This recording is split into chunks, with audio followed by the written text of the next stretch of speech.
నమస్తే, నేను మీ చంద్రశేఖర్ కండవల్లి. రచయితలు ఏఎస్ఆర్ మూర్తి గారు, బుర్రా విజయశేఖర్ గారు రచించిన యువ కెరటం అనే పుస్తకం నుంచి సేకరించిన అంశాలను మీకు వరుసగా అందిస్తున్నాం. రచయితలకు మా కృతజ్ఞతలు.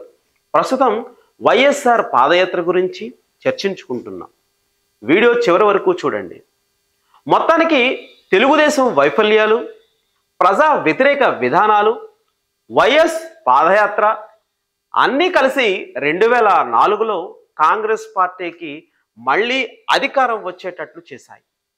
వరుసగా మూడో విడత అధికారం చేపట్టాలనుకున్న చంద్రబాబు నాయుడు ఆశలు నెరవేరలేదు. కాంగ్రెస్ 185 స్థానాల్లో గెలిచింది. పొత్తు భాగస్వాములైన టీఆర్ఎస్ 26, సిపిఎం 9, సిపిఐ 6 స్థానాలు గెలవడంతో మొత్తం 226 సీట్లు సంపాదించుకున్నట్టయింది. అంటే సభలో 3 వంతులు గెలుచుకున్నట్లు. తెలుగుదేశం పార్టీ 47 స్థానాలు, బీజేపీకి 2 స్థానాలు దక్కాయి.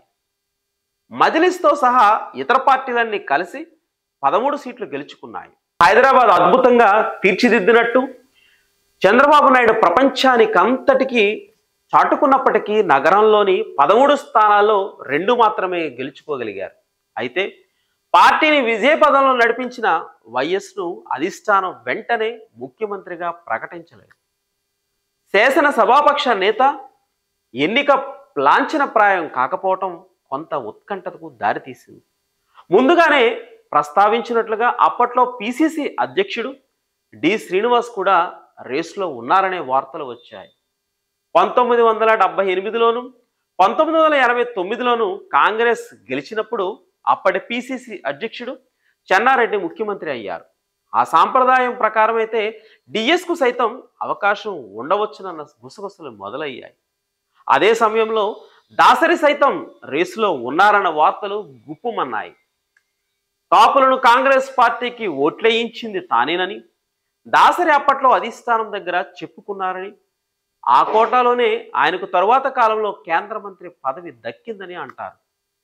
ఎన్నికల ఫలితాలు వెలువడే రోజు ఉదయం జెమినీ టీవీ ప్రత్యక్ష ప్రసారంలో పాల్గొనడానికి వస్తానన్న దాసరి నారాయణరావు ముఖం చాటేశారు.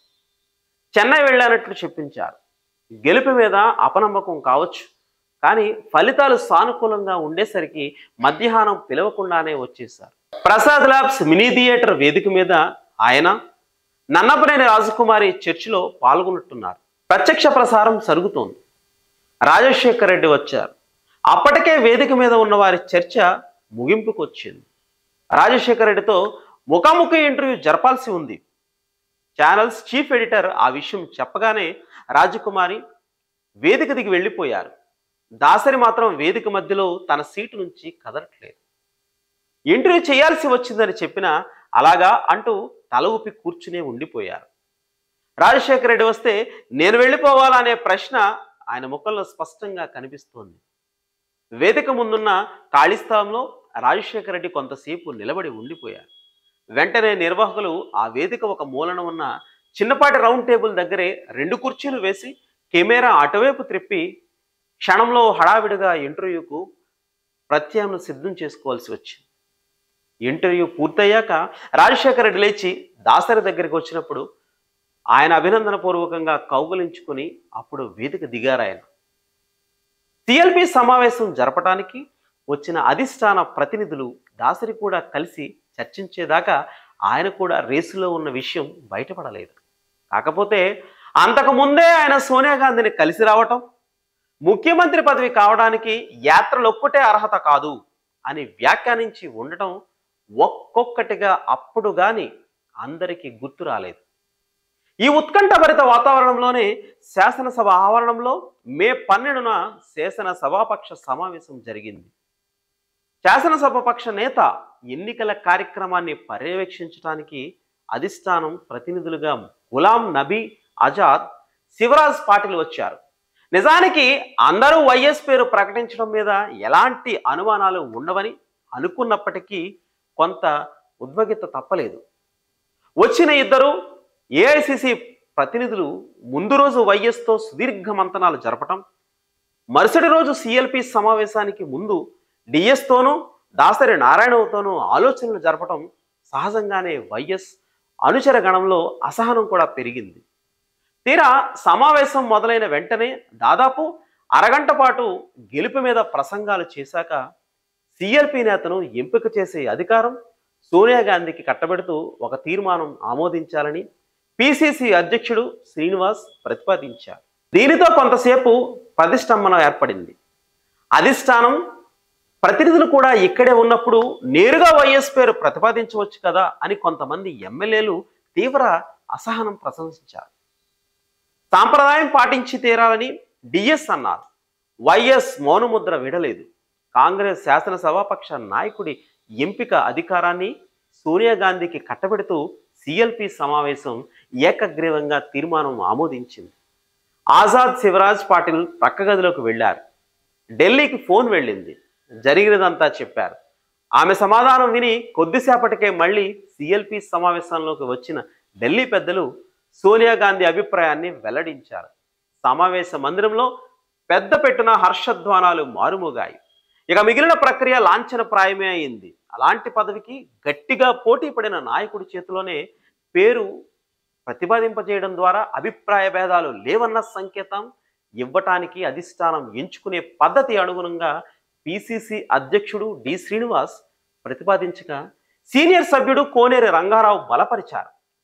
Doctor YS Rajasekhara Reddy CLP నాయకునిగా ఏకగ్రీవంగా ఎన్నికయ్యారు. సిఎల్పి లేఖను పార్లమెంట్ సభ్యుడు పర్వతనేని ఉపేంద్ర గవర్నర్ సృజిత్ సింగ్ బర్నాల్కు అందజేశారు. ప్రభుత్వాన్ని ఏర్పాటు చేయాల్సిందిగా ఆయన రాజశేఖర రెడ్డి ఆహ్వానించడం, 14న లాల్ బహదూర్ స్టేడియంలో ప్రమాణ స్వీకారం ఏర్పాటు జరగడం అవన్నీ పూర్తయ్యాయి. 13న సోనియాకు కృతజ్ఞతలు చెప్పి రావటానికి ఢిల్లీ వెళ్ళినప్పుడు మంత్రివర్గ జాబితా ఖరారు కాలేదు. ఢిల్లీలో మాజీ మంత్రి పివి నరసింహారావు అభినందనలు కూడా అందుకొని అదే రోజు రాత్రి తిరిగి వచ్చారు. 14న వైఎస్ రాజశేఖర రెడ్డి ఒక్కరే ప్రమాణ స్వీకారం చేశారు. మరుక్షణమే రైతులకు ఉచిత విద్యుత్ అందజేస్తున్నట్టు ఫైలు మీద అక్కడికక్కడే సంతకం చేశారు. విద్యుత్ బకాయిలు కూడా రద్దు చేశారు. 1975లో రాజకీయాల్లో అడుగుపెట్టిన డాక్టర్ వైఎస్ రాజశేఖర రెడ్డి ఈ రాష్ట్ర ముఖ్యమంత్రి కావడానికి 28 ఏళ్లు పట్టింది.